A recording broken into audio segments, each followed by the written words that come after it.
অন্তরাত্মা সিনেমাটা যেটা এই ঈদেই আসতে চলেছে, একই সঙ্গে বরবাদও মুক্তি পাবে। ফলে কি হবে, দুটো অডিয়েন্স না ভাগাভাগি তো হবেই। বরবাদের যে ব্যবসাটা আমরা ভেবেছিলাম প্রথম থেকে, যে 100 কোটি যে টার্গেটটা ছিল, সেটা কোথাও গিয়ে একটু হলেও চাপে পড়বে। নমস্কার বন্ধুরা, আমি রূপম চলে এলাম নতুন ভিডিও নিয়ে। বন্ধুরা, আমি জাস্ট নাও দেখলাম বাংলা মুভি রিভিউ বলে একটা পেজ রয়েছে, বিএমআর। তোমরা নিশ্চয়ই সবাই তাকে ফলো করো, মানে বড় পেজ যেহেতু। সেখান থেকে একটা জিনিস দেখতে পেলাম যে অন্তরাত্মা ছবির যিনি আর কি প্রডিউসার ম্যাম, তিনি একটা কথা বলেছেন যে দীর্ঘ 4 বছর প্রতীক্ষার পর মানে অন্তরাত্মা আসছে এবং আমরা এই ঈদ উল ফিতরেই অন্তরাত্মা মুক্তি দেব, এরকম একটা কথা তিনি বলেছেন। এবার এর ফলে কি হলো, পুরোপুরি কনফার্মেশনটা আমাদের কাছে চলে এলো যে ঈদ উল ফিতরেই আসছে অন্তরাত্মা সিনেমাটা, এবং যে কোনো সময় অন্তরাত্মা সিনেমার কিন্তু গানও ড্রপ করা হবে এবং টিজারও ড্রপ করা হবে বা ট্রেলারও আসতে পারে। সিনেমাটা এতদিন ধরে পড়ে আছে। এবার সমস্যাটা কিছুই না, মানে আমি এই ভিডিওটা এটার জন্যই আলোচনাটা করতে এসেছি যে এটা কি সঠিক সময় ছিল, তোমরাই বলো না, এটা কি সঠিক সময় একটা সিনেমার জন্য?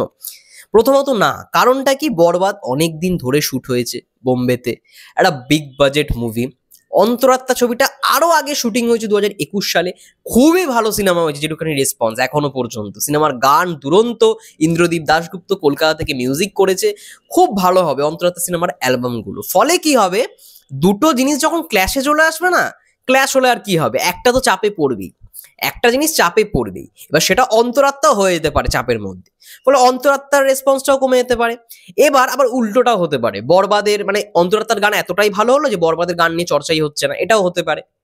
এবার 100 কোটির যে কথাটা বললাম, মানে বরবাদ সিনেমা প্রথম দিন থেকে যেটা মানে আমরা জানি, মেগাস্টার একটা স্বপ্ন যে বাংলা সিনেমা বরবাদের মধ্যে সেই ক্ষমতাটা রয়েছে যেটা 100 কোটির ক্লাবে ঢুকবে।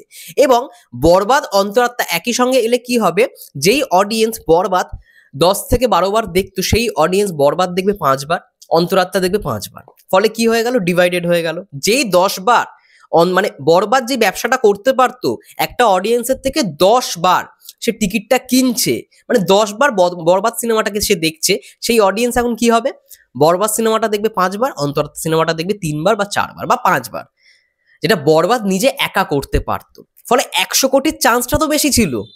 একটা অডিয়েন্স যদি 10 থেকে 12 বার বরবাদ দেখতো, সেই অডিয়েন্সও 10 থেকে 12 বার বরবাদ দেখছে না, অন্তরাত্মায় চলে যাচ্ছে, শিফট হয়ে যাচ্ছে, ক্ল্যাশে ডিভাইডেড হয়ে যাচ্ছে না, এই ব্যাপারটা বোঝো। তো ফলে এটা আমার কোথাও গিয়ে মনে হয় একেবারেই কিন্তু অন্তরাত্মার জন্য এই জায়গাটা সঠিক নয়।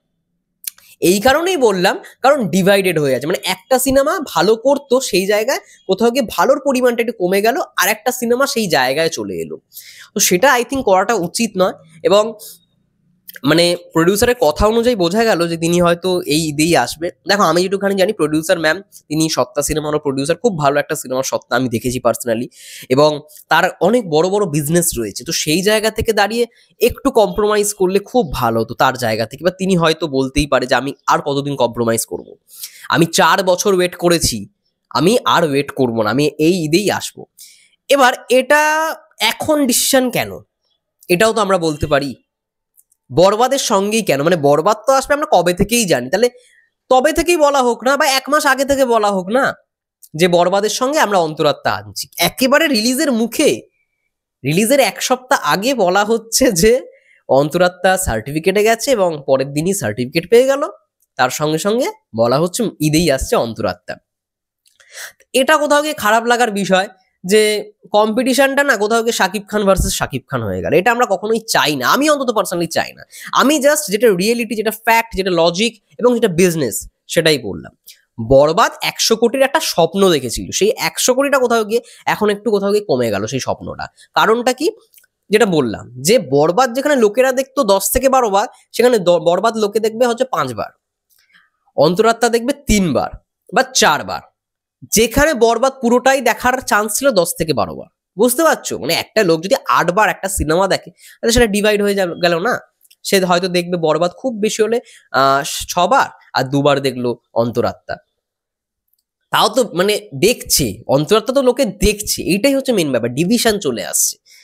এবার ভালো হলে তো আর কোনো প্রশ্নই ওঠে না, অন্তরাত্মা যদি খুব ভালো হয় তাহলে কোনো প্রশ্নই মানে প্রশ্নই ওঠে না। মানে বরবাদ যেই টাইম দেখবে, অন্তরাত্মা হয়তো সেই টাইমই দেখবে বা তার থেকেও বেশি দেখলো। কে কি করবে কি মানে এটা তো আমরা বলতে পারি না, আমরা তো বলতে মানে পারবো না। যখন সিনেমাগুলো আসবে তখন বলতে পারবো। এবং তারই মানে মধ্যে যদি বরবাদ সিনেমার তো অলরেডি টিজার এসছে, গান আসবে আজকে, ধরো আজকে অন্তরাত্মার টিজার দিয়ে দিল বা কালকের মতো অন্তরাত্মার টিজার দিয়ে দিল, সেটা যদি ভালো হয় তাহলে ভাবো তো কেমন চাপে পড়বে। এটা তো অন্য প্রডিউসারের ক্ষতি কোথাও গিয়ে। যাই হোক, আমার যেটা মনে হলো আমি সেটাই তোমাদের সঙ্গে শেয়ার করলাম। এটা কোথাও কি মনে হয় অন্তরাত্মা সেন্সার করিয়ে রাখলো ঠিক আছে, কিন্তু এটা সঠিক সময় নয়। সেটাকে একটু মানে অফ টাইমে রিলিজ দেওয়া হোক, মানে দুই ঈদ ছাড়া, যেমন দরদ যেই টাইমটায় এসেছিল সেই টাইমে রিলিজ দেওয়া হোক, খুব ভালো হয়, খুব ভালো হয়। কারণ ওই টাইমটা তো পুরো ফাঁকাই থাকে, খুব মানে একেবারে ওই টাইমটা দরদ তো ভালো কালেকশন করেছে। তো সেরকম প্রমোশন করে আসুক না, খুব ভালো হয়। এবার সবাই জানি যে ঈদে একটা ভালো ব্যবসা হয়, একটা সিনেমা যদি দেখতে না পারি আর একটা সিনেমা দেখবো, এরকম একটা ব্যাপার হাউসফুল হয়ে গেলে। তো এটা আমার কোথাও গিয়ে মনে হয় না যে সঠিক সময় বা মেগাস্টার ভার্সেস মেগাস্টার এই জিনিসটা কোথাও গিয়ে চলে আসছে। তো আমি একদম এই জিনিসটাকে সাপোর্ট করি না। আমি আমার মন্তব্য শেয়ার করলাম, জানি অনেকেরই অনেক মন্তব্য থাকবে, কিন্তু আমার যেটা লজিক্যাল মনে হলো, আমি যেটা কোথাও গিয়ে মনে করি যেটা হতো 100 কোটির একটা ক্লাবে যাওয়ার চান্স ছিল বরবাদে, সেটা কোথাও গিয়ে একটু কমে যাবে সেই চান্সটা। দেখা যাক কি হয়। তোমাদের কি মন্তব্য অবশ্যই কমেন্ট করে জানাও। ততক্ষণের জন্য সবাই ভালো থেকো, সুস্থ থেকো। আমাদের ফেসবুক পেজ থেকে যারা দেখছো প্লিজ পেজটাকে ফলো করে দিও, ইউটিউব চ্যানেল থেকে যারা দেখছো প্লিজ চ্যানেলটাকে সাবস্ক্রাইব করে দিও। সবাই ভালো থেকো, সুস্থ থেকো, টেক কেয়ার।